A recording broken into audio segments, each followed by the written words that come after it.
할렐루야. 우리의 만남은 우연이 아니고 하나님의 섭리입니다. 세상 사람들은 이제 우연히 만났다고 하고 우연히 이렇게 지나친다고 하는데, 하나님의 자녀들, 주님의 피값으로 구원받은 주님의 몸된 교회 성도들은 우연이라는 게 없어요. 하나님이 영원 전부터 계획하시고 작정하신 가운데 하나님의 때에 또 주님의 몸된 교회를 통해서 만나게 하시는 거예요.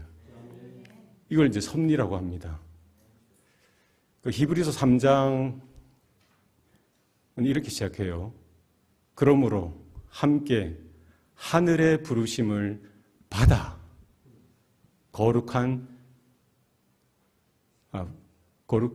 부르심을 받은 거룩한 형제들아. 뭘 받았어요? 우리가 함께 하늘의 부르심을 받았다는 거예요. 누가 준 거예요? 하나님이 주셨어요. 우리가 이 자리에 앉아 있을 수 있는 건 우리가 뭐 하니까 부흥한다고 하니까 내가 왔다 이거 아닙니다. 누가 불러주셨어요? 하늘에 계신 하나님께서 하늘의 부르심을 우리에게 주신 거예요. 샌프란시스코 제1침례교회를 통해서 만나게 하신 것, 하나님의 특별하신 섭리고 복인 줄로 믿습니다. 거룩한 성도로서 우리가 또 이렇게 저는 이제 여기 이번 주 주일까지만 오겠지만 우리 장차 어디서 만나는 거예요? 하나님의 집에서, 본향에서 만나게 될 줄로 믿습니다. 그때까지 우리가 가깝든 멀든 영적으로 교통하고 또 격려하고 권면하고 영적인 깊은 잠에 빠진 지체들에서 흔들어 깨우고 하나님 앞에 나가야 돼. 하나님 앞에 서야 돼. 이렇게 urge, 항상 encourage만 하는 게 아니라 urge, 성경의 권면이거든요. 흔들어 깨우는 거예요. 그런 일들이 우리 안에 있기를 소원합니다. 3일 동안 하나님께서 그 일을 내 안에, 저와 여러분 가운데 또 이 교회 가운데 행하실 줄로 믿습니다. 우리 한번 기도하시겠습니다. 살아계신 아버지 하나님, 오늘도 우리에게 하나님의 은혜가 필요합니다. 하늘문을 열어주시옵소서. 나의 마음에 굳은 것들을 제거해 주시고 세상에 지치고 내 안에 탐심과 탐욕, 이 죄악으로 찌들은 나의 마음, 깊이 어두워진 우리 심령 가운데 진리의 빛을 비춰 주시옵소서. 나의 마음의 문이 활짝 열려지게 하여 주시옵소서. 하늘로부터 준비하신 하나님의 부르심 앞에 믿음으로 응답하는 이 밤 되게 하여 주시옵소서. 하나님의 말씀을 통하여 주님의 뜻을 발견케 하시고 그 뜻 가운데에 우리의 믿음으로 반응하며 나아가길 원합니다. 하나님, 이 밤에 하나님 앞에 나아가길 원합니다. 하나님을 찾길 원합니다. 하나님을 깊이 만나는 이 밤 되게 하여 주시옵소서. 모든 것 감사드리옵고 예수님 이름으로 기도드리옵나이다. 아멘. 우리 하나님 말씀 시편 16편 1절, 2절, 3절 말씀입니다.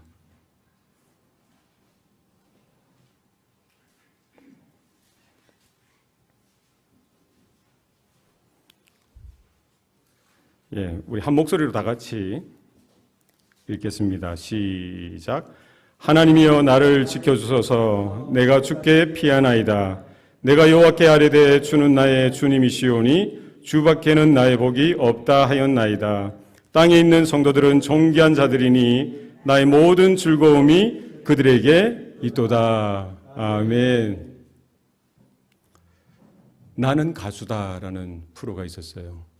제가 예전에 좀 즐겨봤는데요. 그 프로를 보면은 7명의 가수가 나옵니다. 초짜 가수가 나오는 게 아니에요. 쟁쟁한 가수들이 나와요.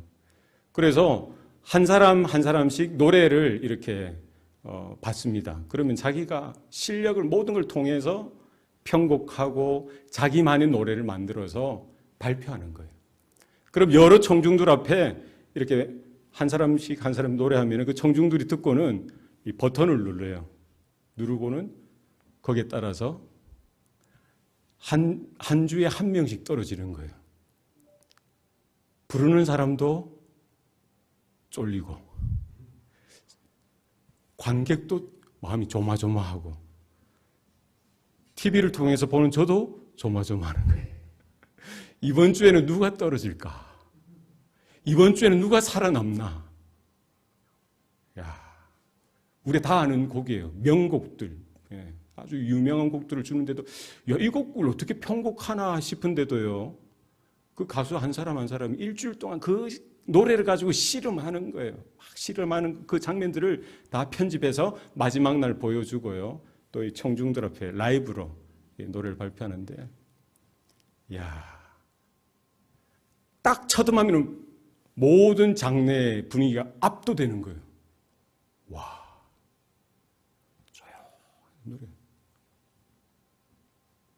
집중하고요. 듣고 흥겨울 때는 막 이렇게 박수도 치고, 또 이렇게 클로즈업 하는 거 보니까 어떤 사람은 또 감동 있는 장면에서 눈이 글썽글썽하더니 눈물이 주르륵 흘러내리는 거예요. 야, 제가 그걸 보면서 야, 이게 노래구나. 이게 가수구나. 저는 이 프로그램을 보면서 제가 은혜가 되더라고요. 제가 감동이 되더라고요. 야, 노래를 저렇게 부를 수 있구나. 참 대단하다. 여러분, 가수는 누가 가수입니까? 옷만 잘 입으면 가수입니까? 날씬하고 키 크고 뭐 이러면 가수예요? 뭐 잘생기고 예쁘고 뭐 잘났고 하면 가수입니까? 누가 가수예요? 가수는 뭘 해야 되는 거예요? 노래를 잘해야 되는 거예요. 최상의 컨디션으로요. 그 노래를 소화해서 부르는데 감정이 전달되어지고 메시지가 전달되어지고 듣는 이로 하여금 공감을 일으키도록 하는 거예요. 그러면서 웃기도 하고 즐겁기도 하고 덩실덩실 하다가 또 어느 장면에서는 눈물이 글썽글썽 눈물 쭉 흘리는 거예요. 야, 이게 가수구나. 그 프로를 보면서 제 안에 이런 마음이 들었어요. 하나님 물으시는 것 같아요. 너는 뭐냐? 저 뭐라고 했겠어요? 나는 목사다. 그리고 나는 성도다.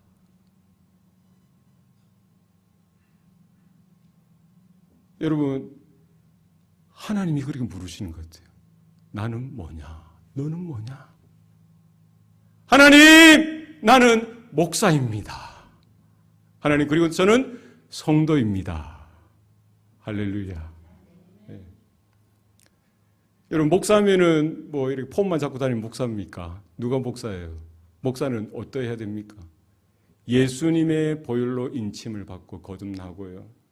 하나님의 특별하신 부르심 앞에 잃어버린 영혼을 찾고 하나님이 가라 하신 곳이면 어디든 가서 주의 복음을 증거하는 자. 강팍한 10년 가운데 주의 말씀을 가지고 씨름하고요. 증거하고 전달하고 가르치고 설교하고 주님의 몸된 교회를 세우는 그것 위에서 씨름하는 자. 무엇을 먹고 살아야 되나, 어떻게 살아야 되나, 이거 아니라 하나님의 나라를 위해서, 주님의 피 묻은 복음을 위해서, 주님의 몸된 교회를 위해서, 그 사명을 위해서 부름받은 자, 순종하는 자, 그가 목사죠.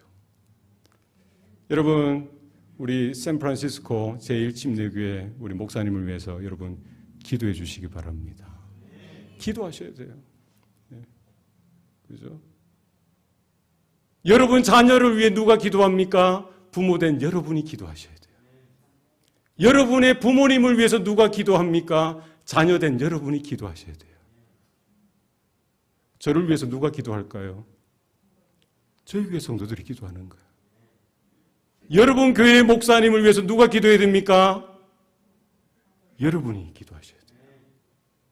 하나님, 바울과 같은 목회자가 되게 하여 주시옵소서. 모세와 같은 목회자가 되게 하여 주시옵소서. 혼자 잘할 수 없는 거예요. 하나님이 부르신 그 종을 통해서 주님의 특별한 사명을 감당하고 주님의 몸된 교회를 든든히 세워가도록 기도가 필요합니다. 바울이 물론 탁월했겠지만 수많은 바울의 동력자들, 조력자들이 있었습니다. 물질로 서포트하고 기도로 서포트하고요. 함께하는 그 교회 성도들이 있었던 거예요.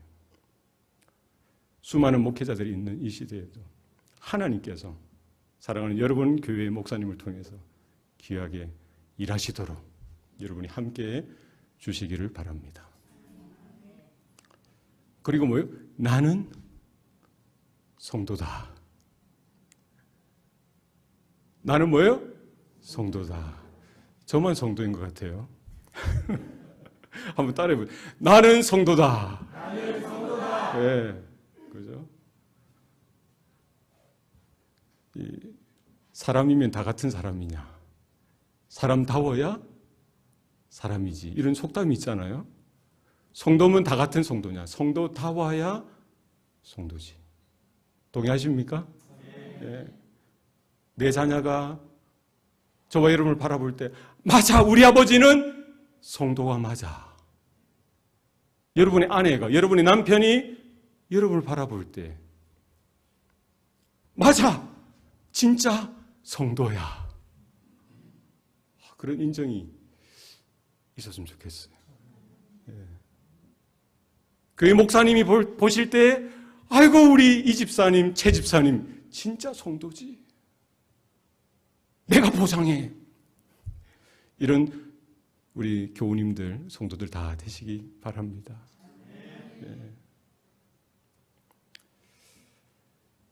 요즘에 그 썬데이 크리스찬이라는 말이 있죠. 뭐 하시는 분이에요? 주일만 교회 오시는 분, 썬데이 크리스찬. 그죠? 그래도 얼마나 귀합니까? 그죠? 그런 분들 계시면 여러분 격려하시고 늘 칭찬해 주시기 바랍니다. 그러나 그 자리에 머물러서는 안 된다는 거예요. 그죠? 혹시 CEO 크리스찬은 뭔지 아세요? CEO 크리스찬 처음 들어보세요? 무슨 말이죠? CEO 크리스찬. CEO. 저희 아내가 이야기하는 크리스마스 이스터 올리. 1년에 언제 교회 가는 거예요? 성탄절하고 부활절은 교회 가는. 그래도 1년에 2번은 가시잖아요. 오시잖아요. 예, 그런 분들, 그런 성도님들도, 교우들도 여러분 타박하지 마시고 환영해 주시고, 예, 그리고 말씀으로 권면해 주시고, 예, 더 자주 교회 오시도록 여러분 이렇게 말씀해 주시고 기도해 주시면 좋겠습니다. 우리 하나님의 자녀로 거듭나는 것, 주님의 보혈로 인침을 받아서 하나님의 자녀로 하늘의 부르심을 받아서 거룩한 형제로, 거룩한 성도로 부르심을 받은 것, 특별한 하나님의 은혜인 줄로 믿습니다. 성도라는 이 네이밍이 너무나 이게 가치가 떨어졌어요. 그죠? 사실은 이게 얼마나 귀한 이름이에요. 그죠? 여러분, 여기 이 자리에 있는 이 도시 이름이 뭐예요? 예, 데일시티. 샌프란시스코. 샌프란시스코. 원래 샌프란시스코에 뭐가 축약된 거예요? 세인트 프란시스코죠. 샌디에고는 뭐가 축약된 거예요? 세인트 디에고. 얼마나 거룩한 이름이에요. 거룩한 도시 이름이죠. 그죠? 이 성도라는 이 단어가 너무나 이게 가치가 이게 너무나 좀 떨어진 것 같아요. 얼마나 존귀한 이름인지 모릅니다. 얼마나 거룩한 이름이에요. 예. 로마서 1장 7절 말씀에 보시면은 로마에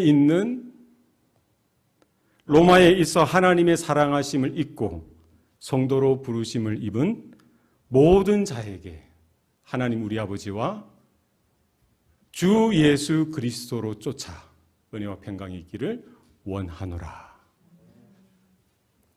여기 어떤 단어가 나와요? 성도라는 단어가 나와요. 그죠?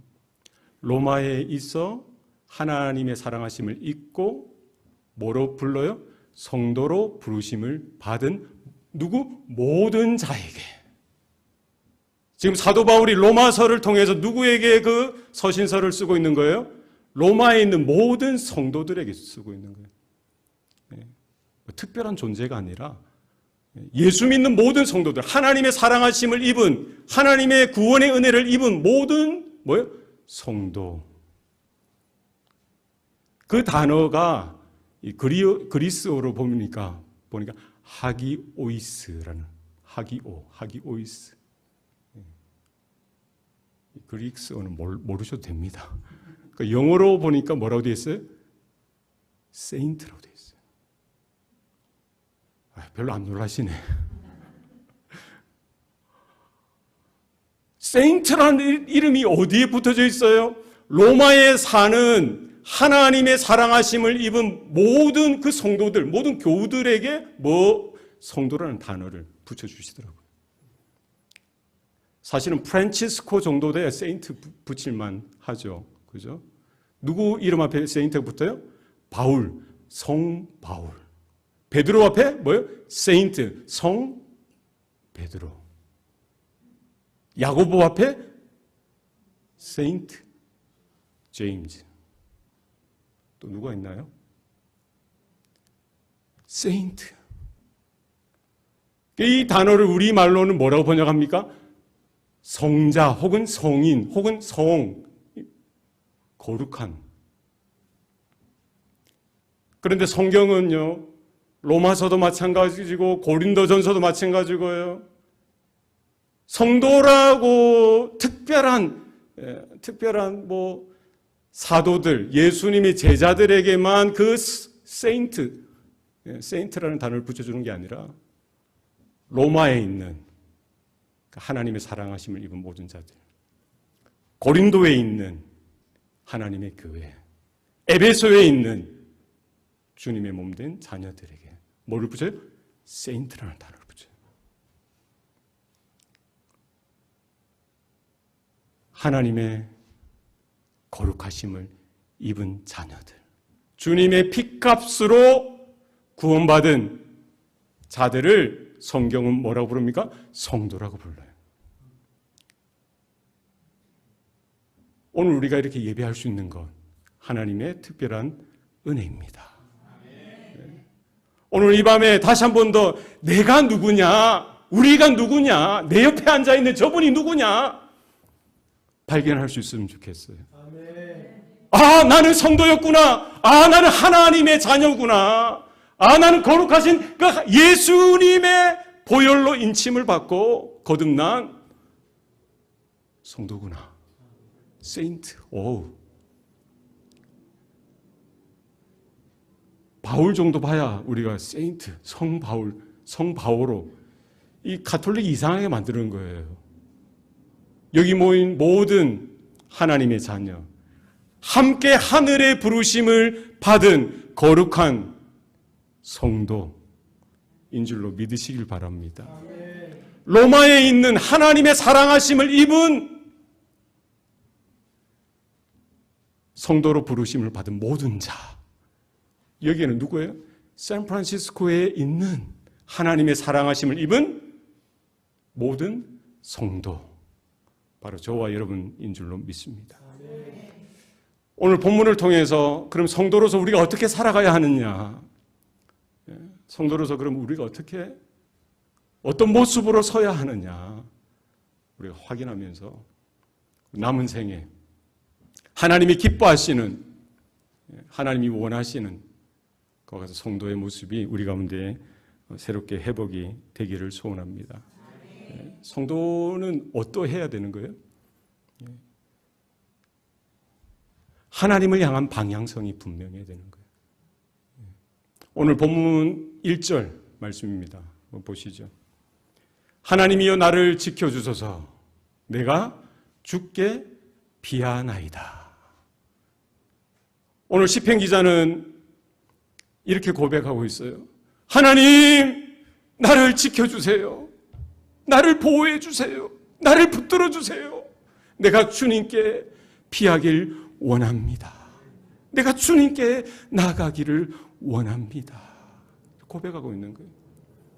우리 성도들은요, 어떤 상황이든지 어떤 형편이든지 영적인 방향성이 분명해야 되는 거예요. 우리가 잘 살 때든 찌들리고 힘들고 어려울 때든 우리의 영적인 방향성은 어디를 향해 있어야 돼요? 하나님을 향해 있어야 돼요. 오늘 시편 기자는 다윗입니다. 많은 성경학자들이 시편 16편은 다윗이 사울 왕의 박해, 죽이려고 하는 그 위협을 피해서 도망하면서 지은 시라고 합니다. 다윗이 지금 언제 이 고백이 있는 거예요? 언제? 잘 나갈 때입니까? 잘 살 때입니까? 그렇지 않습니다. 이스라엘의 영웅이었던 그 장수였죠. 그리고 사울왕의 사위였지 않습니까? 충복 중에 충복이죠. 충신 중에 충신이죠. 그런데 하루아침에 사울왕이 시기하고 질투하고 악신이 들어서 참을 수 없는 거예요. 미워하고 시기하고 질투하다 보니까 거기에 뭐예요? 더 선을 넘어서 죽이려고 하니까 창을 던지고 칼을 들이밀고요. 잘 훈련된 군사 3,000을 일으켰대요. 누구를 잡기 위해서? 다윗을 잡기 위해서. 하루아침에 그냥 도망자의 신세가 되어서 광야로, 산으로, 계곡으로, 들로, 나중에는 어디까지 도망갑니까? 자기가 목베어 죽였던 그 골리앗의 고향 블레셋까지 가서 그 아기스 왕에게 가서 또 자기 정체가 드러날 것 같으니까 침을 질질 흘리면서 미친 척하면서, 그런 다윗이 뭘 했던 거예요? 하나님이여, 나를 지켜주소서. 내가 주께 피하나이다. 저 곰곰이 생각해 봤어요. 아니, 다윗이라면 왜 이렇게 하지? 비겁한 거 아니야? 여러분, 다윗은 누구입니까? 다윗이 누구예요? 돌멩이 이거 잘 돌려가지고 그 3m 되는 골리앗을 한 방에 보냈던 사람 아니겠어요? 그리고 그 이후에 장수가 되어서 수많은 크고 작은 전쟁터를 누볐던 사람 아닙니까? 하나님 앞에 간절하게 하나님 내가 성전을 짓기 원합니다 했을 때에도 하나님이 뭘 보신 거예요? 다윗의 손에 너무나 많은 피를 묻혔기 때문에 성전 짓는 것을 하나님이 이렇게 넌 아니다 할 정도로 뭐에 능한 사람이었습니까? 칼에 능한 사람이에요. 싸움에 능한 사람이에요. 전쟁하면 다윗이에요. 이런 상황이 벌어지면은 반사신경처럼 뭐가 돼야 되는 거예요? 창이 들고 칼 들고 막 하면 되는데 다윗은 어떻게 했어요? 안 그렇게 했어요.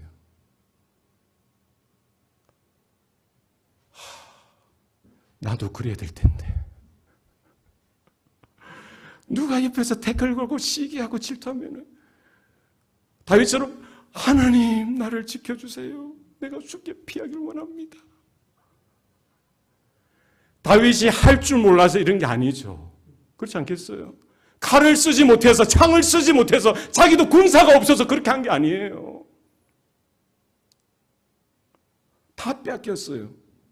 그럼에도 불구하고 인간적인 방법이 아니라 그 상황 속에서도 여전히 나의 주인 되신 하나님, 나의 구원자 되신 하나님, 하나님을 찾는 거예요.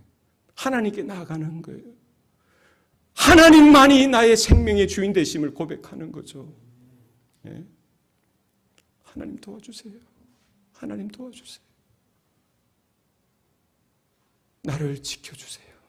나를 붙들어주세요. 나를 불쌍히 여겨주세요.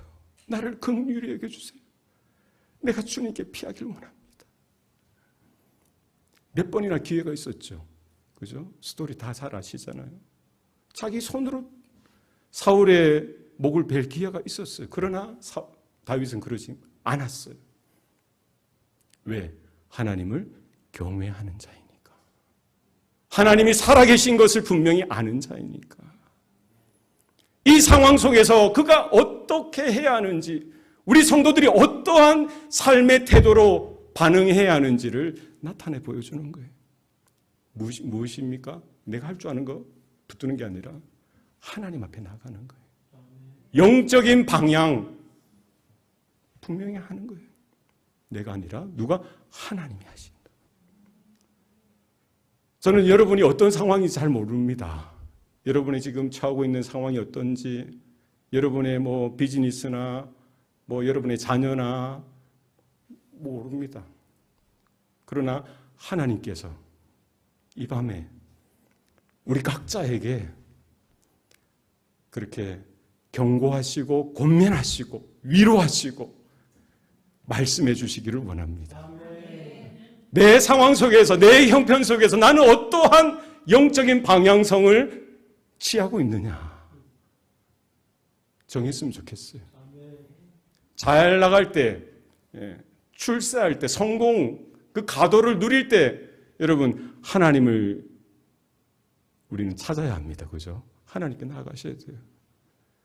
찌들리고 다윗처럼 저 절벽, 낭떠러지까지 떨어져서 대굴대굴 떨어져서 누구도 의지할 바 없는 그런 무일푼, 빈털터리, 사람들의 경멸과 멸시, 천대 속에 처박혀 있는 그런 상황 속에서도 누구에게 나가요? 하나님께 나가야 되는 거예요.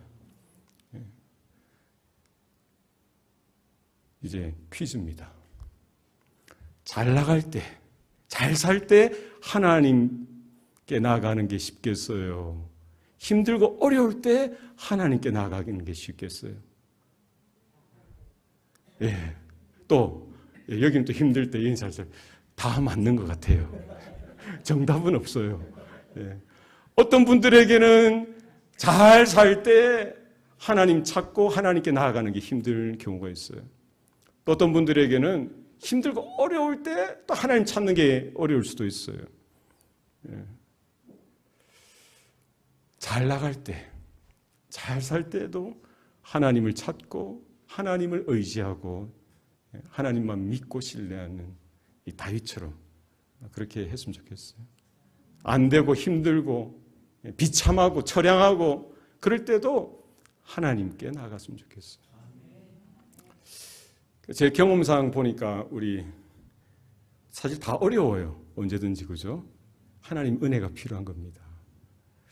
예전에 동부에서 사역할 때 이런 분이 계셨어요.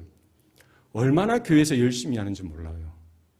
우리 유스그룹 어머니이셨는데요. 교회에서 하는 일이라면은 두 팔 뻗고 열심히 하시는 거예요. 유스그룹을 위해서, 자녀를 위해서, 교회를 위해서. 주일 예배는 당연하죠. 새벽 기도도 안 빠지고 나오시고, 수요 예배도 나오시고, 금요 기도에도 나오시고, 봉사할 거 있으면 다 열심히 하는 거예요. 얼마나 감사한지.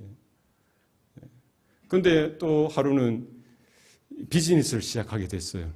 샌드위치 가게를 시작한다고 하더라고요. 그러니까 교회 구역 식구들도 오지요, 목사님들도 오지요, 장로님들도, 집사님들도, 여러 성도들도 와가지고 함께 개업 예배 드려주고 축복하고 격려하고 얼마나 감사한지 몰라요.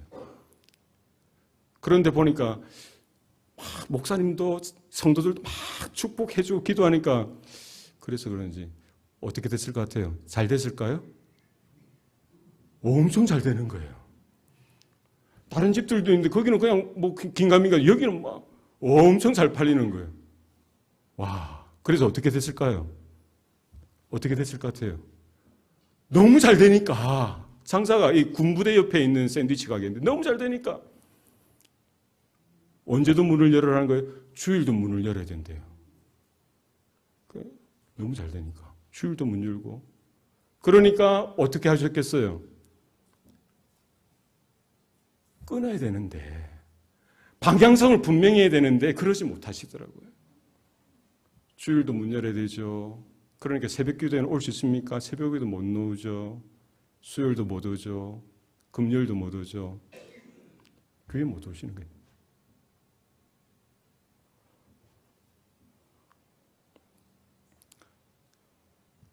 잘 될 때 하나님 앞에 나아가는 것이 쉬운 것 같은데요.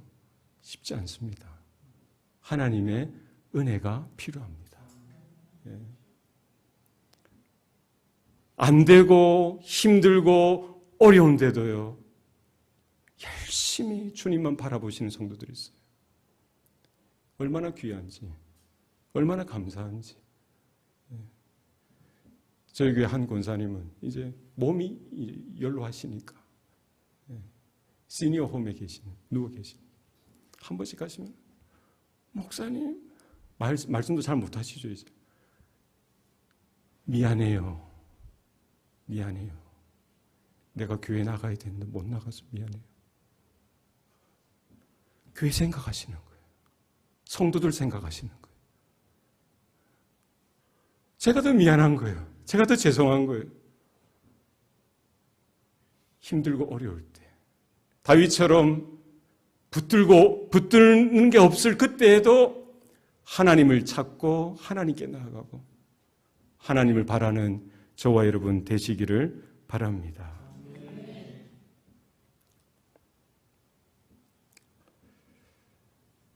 한 소경이 있었어요.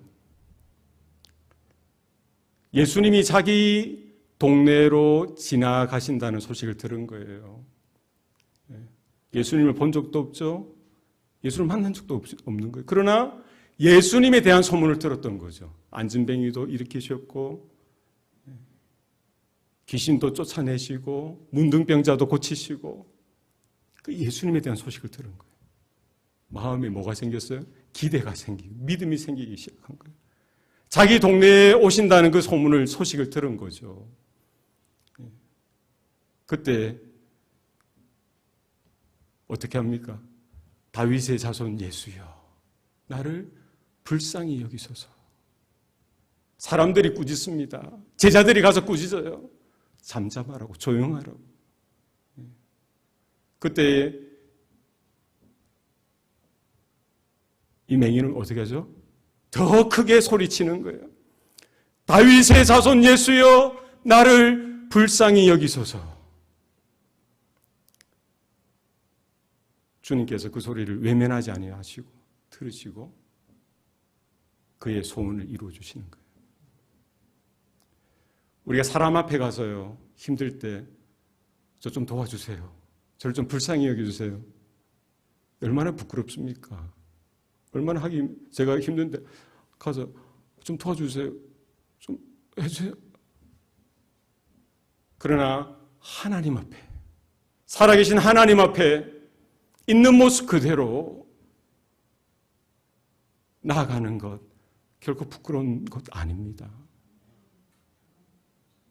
병들었으면 병든 모습 그대로 나아가시기 바랍니다. 마음에 상처가 있으면 상처 있는데 그대로 나아가야 되는 거예요. 내 안에 이기지 못한 죄악이 있으면 그거 가지고 붙들고 누구의 하나님 앞에 나아가는 거예요. 주님 앞에 나아가야 되는 거예요. 사람 앞에 가서 저 좀 지켜주세요, 저 좀 도와주세요. 부끄러운 일일 수 있지만 살아계신 하나님 앞에 나아가서 하나님, 나를 지켜주세요, 나를 도와주세요, 나를 불쌍히 여겨주세요.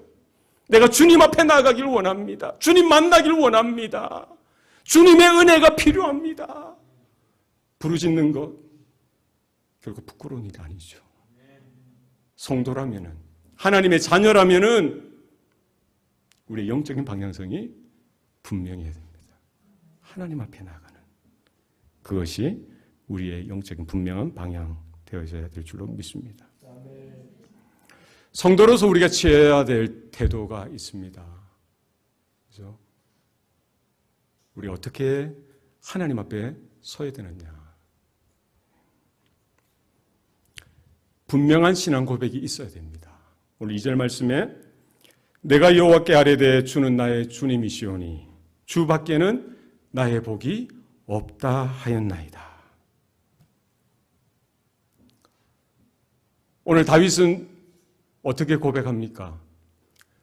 주는 나의 주님이시오니 주 밖에는 나의 복이 없습니다. 성도된 저와 여러분 가운데요, 하나님 앞에 분명한 신앙의 고백이 있어야 됩니다. 그죠? 베드로가 좌충우돌이죠. 베드로가 좌충우돌이에요. 제자들이 그랬어요. 그죠? 네가 잘났니? 내가 잘났니? 내가 크니? 네가 크니? 내가 오른편 앉을까? 아니야, 내가 오른편 앉을까? 왼편 앉을까? 어떻게 할까? 모일 때마다 그게 베드로예요. 그런데 베드로가 잘했던 게 있어요. 베드로가 잘했던 게 뭐예요? 신앙 고백, 신앙 고백. 주님, 저는 죄인입니다. 저를 떠나세요. 고백하는 거예요. 예수님이 제자들에게 물어봅니다. 사람들이 나를 무엇라 하느냐? 누구라 하느냐? 어떤 사람은 엘리야라고도 하고, 또 더러는 모세라고도 하고, 또 더러는 선지자 중에 하나라고도 하고, 또 더러는 세례 요한 혹은 침례 요한이라고도 합니다. 이렇게 이야기하는 거예요. 예수님은 그 제자들에게 다시 묻습니다. 그러면 너희들은 나를 누구라 하느냐? 누가 나서요?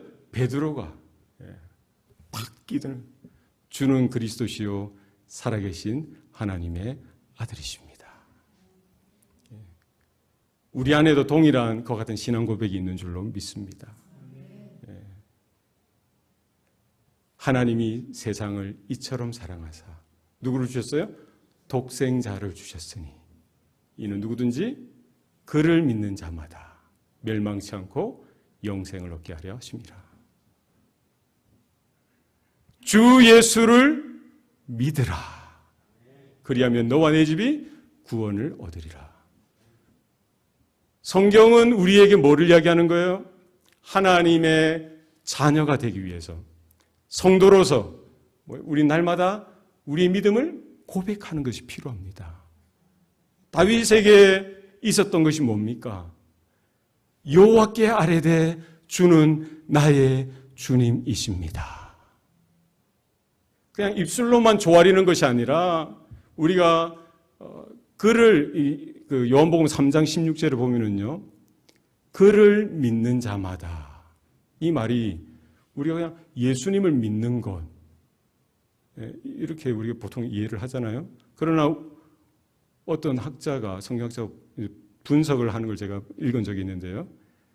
예수님을 믿는 것, 이 원어적으로 보면 예수님을 믿는다라고 했을 때 예수님을 믿음으로 그분 안에 거한다는 의미가 있어요. 내가 이 신앙을 고백할 때 그냥 내 입술로 그냥 생각에 마음에 있어서 고백하는 것으로 끝나는 것이 아니라 우리가 예수님을 향하여 하나님을 향하여 신앙을 고백한다는 의미는 뭐예요? 우리의 믿음대로 우리의 신앙대로 그 하나님께 그리스도께 속하는 삶까지 이야기하는 거예요. 그러니까 오늘 다윗이 여호와께 아뢰되라고 했을 때 주는 나의 주님이십니다라고 고백하잖아요. 이건 뭐예요? 그냥 입술의 그냥 고백뿐만 아니라 이게 단순히 신앙 고백이 아니라 이 고백적인 삶이 다윗에게 있는 것이죠. 우리가 믿습니다라고 했을 때 그냥 허공에 그냥 이렇게 터져서 사라지는 그냥 그 정도가 아니라 뭐예요? 우리 신앙의 고백이 뭐가 되는 거예요? 우리가 하나님의 임재 가운데, 하나님의 은혜 가운데, 하나님의 실존 가운데, 하나님의 능력 가운데 참여하는 것, 그걸 포함하는 거죠. 주는 나의 주님이십니다. 이것이 우리의 신앙의 고백뿐만 아니라 우리 고백적인 삶으로 나아가길 원합니다. 네. 여기서 보면 주는 나의 주님이십니다. 이 앞에 주는 사실은 이제 원어 보면은 당신, 하나님을 일컫는 거죠. 앞에 여호와께, 내가 여호와께 아뢰되, 그러니까 앞에 주는 누구를 이야기하는 거예요? 야훼, 당신, 하나님을 이야기하는 거예요. 주는 나의 주님이십니다. 둘째 주님은 뭐예요? 아도나이를 이야기하는 거예요. 다윗은 그렇게 고백하는 거예요. 하나님, 당신은 나의 아도나이 되십니다. 하나님은 천지를 창조하신 하나님이시고요. 구속자 하나님 되시고 심판주 하나님 되실 뿐만 아니라 오늘도 온 우주 만물의 주인 되신다는 거예요. 아도나이 되신다는 거예요. 그분이 나에게 생명을 주시고요.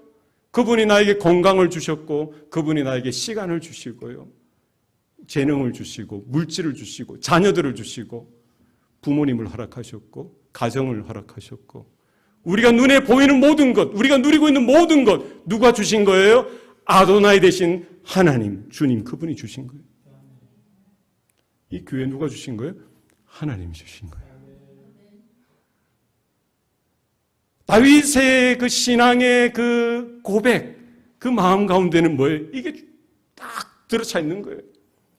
지금 전부를 다 잃어버렸어요. 세상적인 관점에서 보면 다윗은 전부를 다 잃어버린 거죠. 망한 거예요. 망해도 이렇게 망할 수가 없어요. 얼마나 비참합니까? 이런 상황 속에서 다윗은 뭐를 고백하는 거예요? 여호와 하나님 앞에 주는 나의 아도나이 되십니다. 주님 되십니다. 하나님이 나의 주인 되신다. 이런 고백이 저와 여러분 가운데 있기를 바랍니다. 그런데 우리가 왜 그렇게 인상을 쓰고 삽니까? 왜 짜증을 그렇게 내요? 왜 그렇게 화가 있습니까? 분노가 있습니까? 여러분 그렇지 않습니까? 특히 어디서? 집에 가서. 교회에서는 막 환하게 막 이렇게 있다가 집에 들어가면 상황이 막 분위기가 막 이래가지고 왜 그럴까요? 왜 집에 가면은 이렇게 뭐가 팍 튀고, 여러분 집은 안 그렇습니까? 그러면 안 되는데. 안 그래요? 그렇잖아요. 저만 그런가요?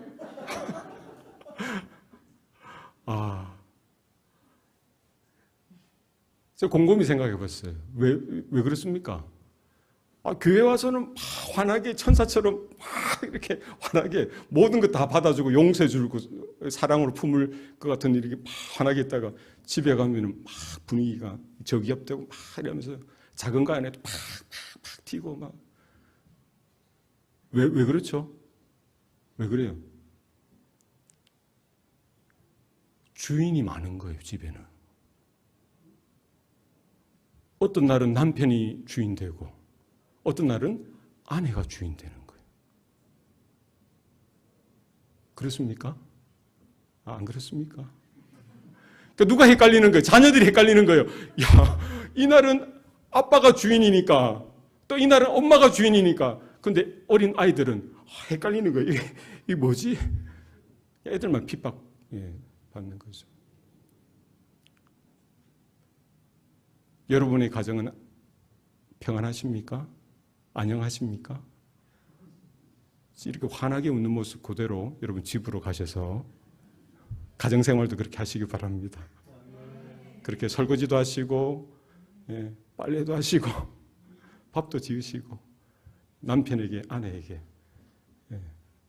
그렇게 하셨으면 좋겠어요. 주는 나의 주님이십니다. 이 고백이 어디에서 이루어져야 되는 거예요? 저와 여러분의 집에서 이루어져야 돼요. 다음 주에 목사님께 리포트 내세요. 한 주간 우리 집은 주님이 아도나이 되셨습니다. 제가 물어볼 거예요. 목사님께. 이게 안 되는 거예요, 사실. 이게 힘들어요. 저도 그렇더라고요.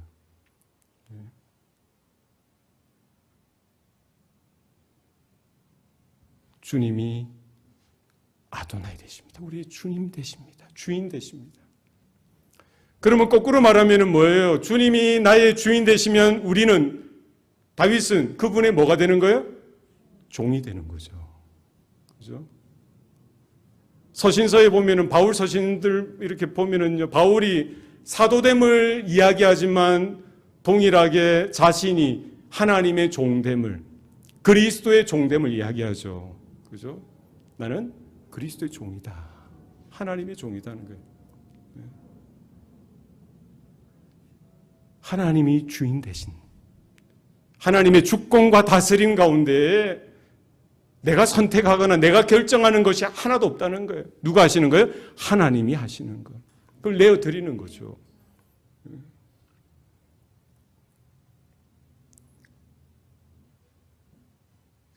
교회 생활할 때 왜 힘듭니까? 왜 어렵죠? 교회 어떻게, 여러분 교회는 괜찮으십니까? 좋습니까? 사공이 많으면 배가 어디로 가는 법이에요? 산으로 가는 거예요. 저와 여러분의 교회는 어떻게 잘 항해가 되고 있습니까? 아니면 어느 산 정도로 가고 있습니까? 주방에 가면은 뭐가 있다고 하던데요. 예, 그 이야기 제가 얼마 전에 들었어요. 교회 주방에 뭐가 있어요? 주방 권세가 있대요. 예전에 그런 말이 있었어요. 주방에서의 뭐 권사님들 막 보이지 않는 invisible power가 있대요. 막 이렇게 튀는데 뭐 가지고 이게 파가 나뉩니까? 한쪽은 국수파, 한쪽은 밥파. 예, 모름지기 교회 점심은 뭘 해야 된다? 국수를 해야 된다. 국수파. 권사님 쫙 파가 있어요. 그럼 여기는 뭐예요? 밥파.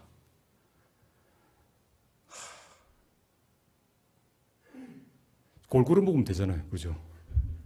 격주로. 근데 꼭, 모르겠어요. 제가 겪었던 교회들 보면은 뭐 그렇게 막 이렇게 혈투까지는 아닌데 타닥타닥 튀는 거 봤어요. 그럼 꼭 누가 이깁니까? 누가 이겨요? 목소리 큰 사람. 누가 이깁니까?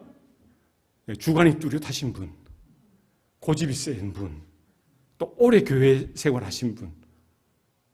막 주도적으로 막 해야 된다고. 막 이거 소금으로 간해야 되는 거야. 아니 이건 간장으로 간을 해야 된다고. 또 여기는 또 젓갈로 해야 되는데. 파가 이렇게 많아요. 파가. 저는 그런데 뭐든 주는 대로 잘 먹습니다. 뭐든 주는 대로 잘 먹어요. 네. 참, 하나님이 주인 되시는 것. 여호와 하나님이 나의 아도나이 되십니다. 이런 고백이 실제적으로 우리 신앙생활 하는데 중심에 꽉 차 있어야 돼요. 네. 누가 무슨 말해도, 누가 뭐 어떻게 해도 내 안에 딱 중심은 뭐예요? 하나님이 나의 주인 되신다는 거예요. 예, 뭐가 어떻게 뭐 태풍이 몰려오고 뭐 쓰나미가 오고 뭐 팬데믹이 오고 내 중심은 뭐예요? 하나님. 예. 하나님이 나의 주인 되시니까 하나님이 원하시는 대로 깨닫고 순종하고 하는 것. 우리 성도들이 해야 될 거죠. 주는 나의 주님이시오니 주 밖에는 나의 복이 없다 하였나이다. 참 다윗은 대단하죠. 다 잃어버린 상황 아니겠어요?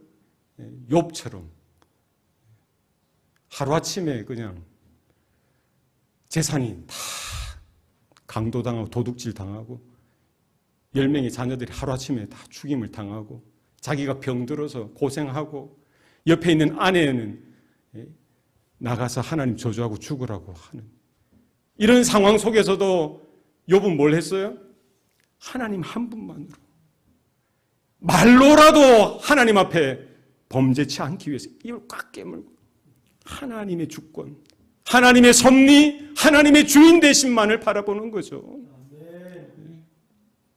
성도는 어떤 특별한 그런 욥과 같은 수준이 돼야 그렇게 고백할 수 있는 것이 아니라 저와 여러분의 이름 앞에 뭐를 붙였다고 아까 고린도전서하고 로마서에서 이야기했어요.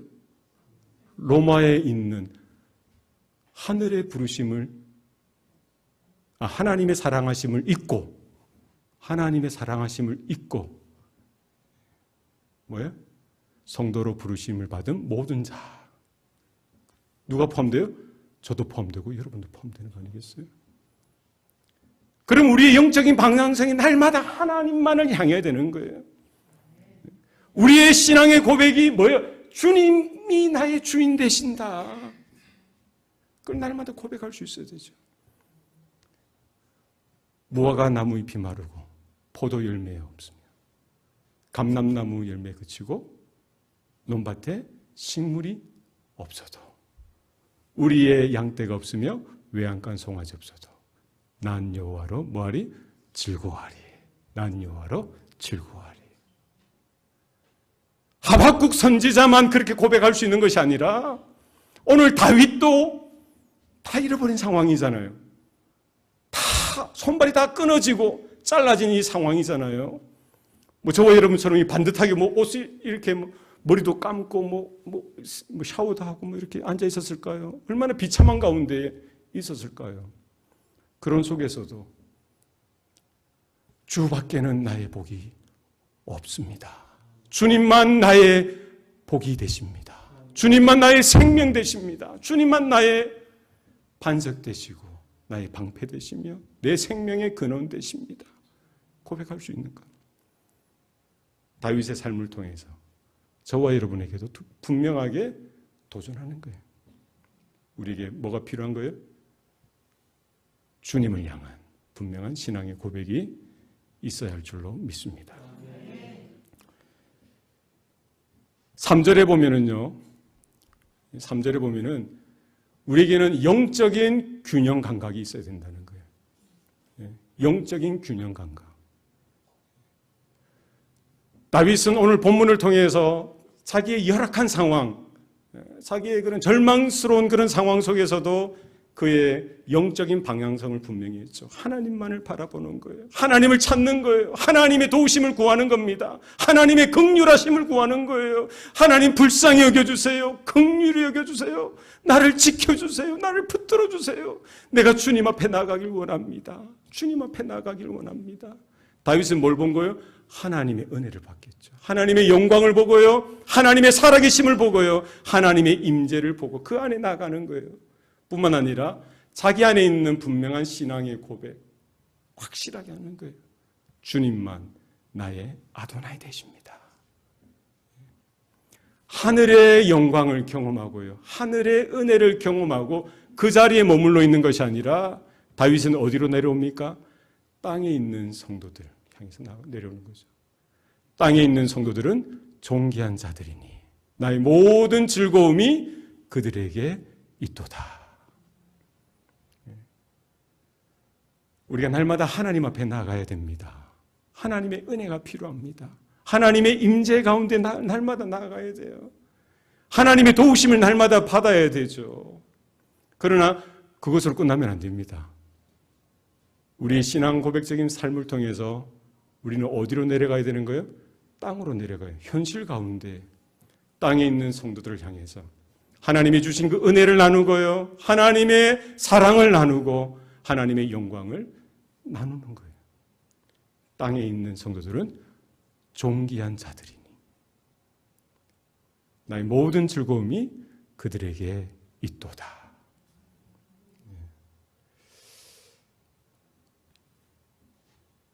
성도는 존귀한 자들입니다. 그런데 안 그런 것 같아요. 옆에 분들 보고는 별로 그렇게 존귀하게 안 생각하는 것 같은데 한번 봐보세요. 보세요. 여러분 존귀한 분이 여러분 옆에 계신 거예요. 근데 별로 놀라지도 않고 참는 건지 아닌 것처럼 참는 건지 그건 모르겠어요. 참 이 땅에 있는 성도들은 존귀한 자들이니 이런 감탄이 저와 여러분의 감탄이 됐으면 좋겠습니다. 왜 성도는 존귀합니까? 하나님 아버지가 존귀하신 분이니까. 하나님의 생명이 그 성도들에게 있으니까. 하나님의 영광의 빛이 그 성도들 안에 있으니까. 하나님의 은혜가, 하나님의 구원이 그 성도들 안에 거하니까. 존귀한 존재가 되는 거죠. 얼마나 감사합니까? 교회는 그렇습니다. 누구든지 예수의 보혈로 인침을 받고 거듭났다라고 하면은 그 사람은 그 시간부로 존귀한 자가 되는 거예요. 거룩한 존재가 되는 겁니다. 주님의 몸된 교회, 지체들이 되어지기 때문이죠. 그죠? 근데 교회에 오시는 분들 보면은 누구든지 귀하게 여기고 존귀하게 여겨야 되는데 세상에서 잘 나가는 분들이 교회 오면은 있어 보이게. 혹시 그러진 않나요? 저분은 빌딩이 몇 철에, 저분이 뭐 사회 소셜 포지션이 이렇게 높대 이러면은 그럴 때 옆에서 턱을 탁 쳐주세요. 아시겠죠? 와, 저분이 저렇게 세상에 높대 하면은 옆에 목사님이 치면 또 목사님들 시험 들으니까 옆에 누가 담당이 또 정해줌도 안 되고 보시는 대로 쳐주세요. 입 다물으라고. 대도 않은 것에 놀래고. 그죠? 탁 쳐주세요. 그럼 왜 치냐 이러면은 임성철 목사가 치라고 했다고 전해주시면 그렇게 전해주세요. 교회가 그러면 안 되는 거예요. 그죠? 그 사람이 직업이 어떻는지, 그 사람이 재산이 어떻는지, 그 사람이 박사가 뭐 5개든 뭐 하나든 그게 필요가 없는 거예요. 교회 안에서는. 하나님 앞에서, 영존하신 하나님 앞에서 뭘 가지고 자랑할 수 있겠어요? 뭐 경험이 많고 뭘 했고 nothing이에요. 하나님의 은혜죠. 하나님의 존귀함이 있기 때문에 존귀하게 그때는 이렇게 되죠. 근데 무슨 뭐 재산이 어떻고 뭐 박사가 어떻고 뭐 세상에서 뭐 어떻고 이러고 있으면 저한테 치기 힘들면 저한테 전화를 주세요. 제가 와서 대신 쳐드릴 테니까. 그러면 안 돼요, 교회에서. 또 반대로 돈도 없고 허름하고 그런 분들이 교회 오면은 눈길도 안 줘요. 안 주고 엮일까 봐. 그러면 안 돼요. 주님이 뭐라고 말씀하셨어요? 이 소자 한 사람, 이 소자에게, 어린 아이에게 냉수 한 그릇 주는 거, 누구에게 주는 거라고? 주님께 주신 거예요. 소자 하나에게 냉수 한 그릇 대접하는 게, 사랑을 나누어야죠. 관심을 줘야죠. 정말 그 한 영혼이 귀한 것으로 여겨야죠. 그 한 생명이 귀한 것으로, 천하보다 귀하다고 하셨잖아요. 정말 하나님의 은혜가 필요하고 하나님의 긍휼이 필요하고 구원의 생명이 필요해서 교회 안으로 들어왔으면요, 귀하게 생각하고 존귀하게 생각하고 대접해야 돼요. 주님을 섬기듯 대접해야 돼요.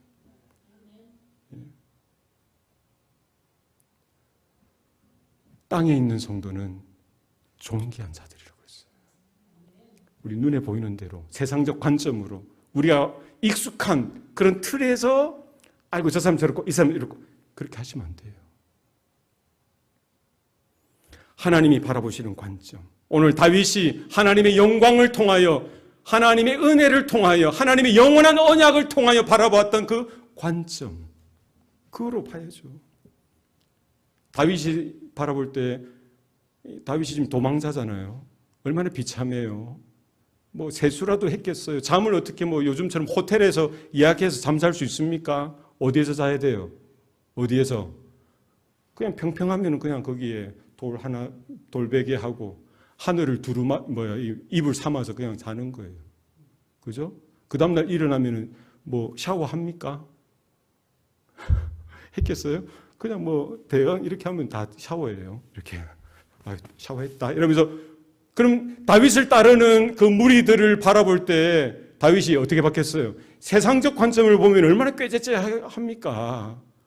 예? 제대로 먹지도 못하고 씻지도 못하고 도망자, 폐잔병처럼 그러니까 다윗을 이렇게 따라다니는 그를 바라보면서 다윗은 뭐예요? 인간적인 관점에서 저들이 없는 이런 형편의 관점에서 바라본 게 아니라 그는 뭐예요? 하나님을 만나고 하나님을 바라보고 하나님의 은혜, 하나님의 영광, 하나님의 영원한 언약의 관점에서 바라보니 땅에 있는 성도들은 존귀한 자들이다.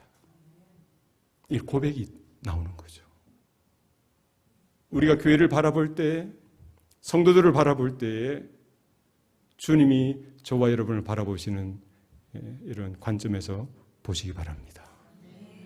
숙제가 있어요.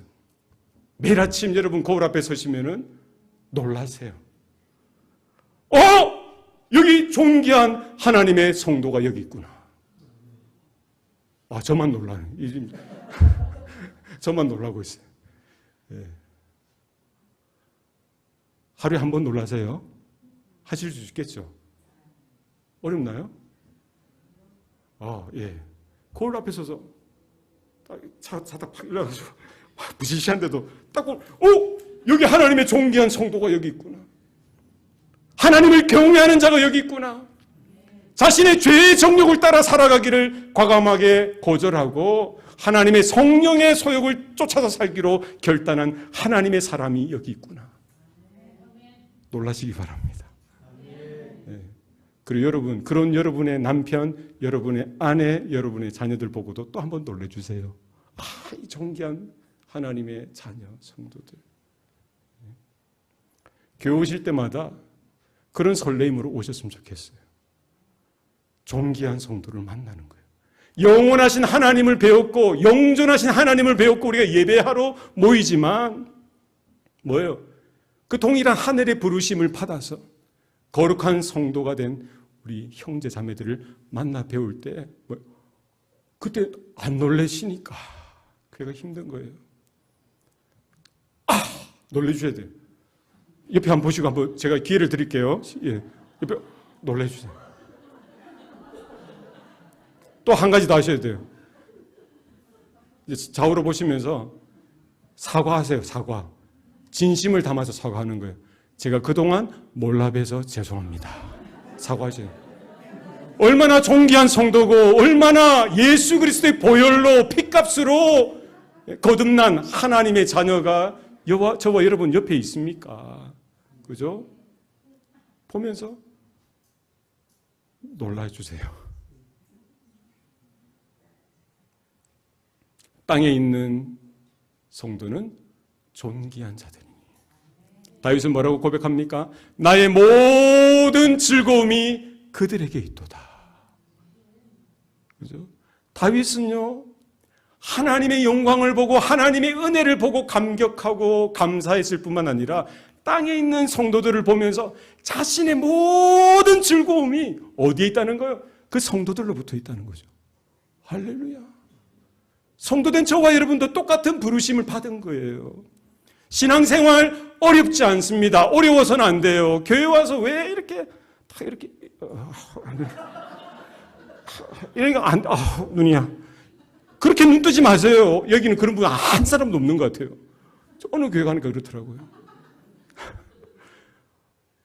예수님이 여러분을 보시듯이 하나님이 여러분을 보시듯이 온화한 마음으로 환한 모습으로 여러분 교회 문을 들어오시고 예배드리고 교제하고 말씀으로 양육받고 훈련받는 모든 순간 속에 나의 모든 즐거움이 이 교회 안에 있다는 것을 좀 발견하셨으면 좋겠어요. 네. 하나님의 자녀, 존귀한 성도, 하나님의 그 거룩하신 부르심 앞에 저와 여러분이 있는 거예요. 그죠? 누가 여러분 편 되어 주겠어요? 누가 목사님의 편이 되겠어요? 하나로 주님의 품 가운데 묶어져서 샌프란시스코 제일 침대 교회가 하나님의 존귀한 성도로 하늘에 함께 하늘의 부르심을 받은 거룩한 성도로서 설 수 있기를 소원합니다. 네. 얼마나 감사한지 모르겠어요. 마지막 우리 남은 시간들 제가 예언합니다. 예언해요. 우리 100년 안에 다 여기 있는 사람들 하나님 앞에 서게 될 거예요. 별로 안 놀라시네. 예언이에요. 예외 없이 몇 년요? 좀 깎아야 될 것 같아. 딴 교회는 이제 뭐 거기 어린애도 있고 그러니까 제가 100년 했는데 여기는 보니까 50년 하면 될까요? 몇 년? 좀 불러보세요. 몇 년? 몇 년 할까요? 60년. 네, 우리 선교사님 60년 하세요. 60년 안에 우리 다 하나님 앞에 서게 될 거예요. 또 운 좋으면은 뭐 저 같은 경우에 또 뭐 오늘 내일 갈 수도 있고 주님이 급하시면 또 먼저 오실 수도 있고 하나님 앞에 설 거예요. 우리가 하나님이 주신 그 기쁨, 감사와 감격, 이 모든 즐거움, 그 십자가를 통하여 주님의 복음을 통하여 우리에게 회복시켜 주신 그 하나님의 온전하신 그 기쁨, 그 안에 우리가 거해야죠. 그죠? 언제까지 막 이렇게 돌아가지 않는 눈 가지고 이게 아파요 지금 제가 이렇게 하려고 하니까 이렇게 하지 마시고 온화하게 보시고 축복하시고 하나님의 사랑으로 하나님의 긍휼이 계심으로 주님이 그 십자가의 보혈로 나를 구속해 주셨던 것처럼 내 옆에 그 형제도 자매도 동일한 은혜로 구속해 주셨다는 거예요. 그 동일한 부르심, 하늘의 부르심 앞에 거룩한 성도로 우리 함께 일어나서 주님이 오실 그날 곧 오시리라고 하셨으니까 그 시점이 오늘 밤일지 내년일지 뭐 내후년일지 10년일지 모르지만 정확한 것은 60년 안에 우리 모두가 하나님 앞에 서게 될 거예요. 얼마 안 남은 거죠. 와, 이거 진짜 곤란한 거예요. 그럼 우리 어떻게 살아야 될까요? 내가 성도구나. 내 옆에 있는 분이 존귀한 하나님의 성도였구나. 우리 교회가 하나님이 찾으시고 애타게 기다리셨던 그 존귀한 성도였구나. 이 사실을 자각하고 이제는 우리 영적인 방향성을 분명히 하고요. 날마다 우리 하나님 앞에서 분명한 신앙 고백, 하나님 중심의 삶으로 뿐만 아니라 균형, 영적인 밸런스, 영적인 균형 감각을 유지해서 우리 형제들, 지체들을 함께 세워나가고 함께 성장하고 함께 자라나서 주님이 오실 그날을 기쁨으로 맞이하는 저와 여러분 되시기를 축원합니다. 축원합니다. 축원합니다.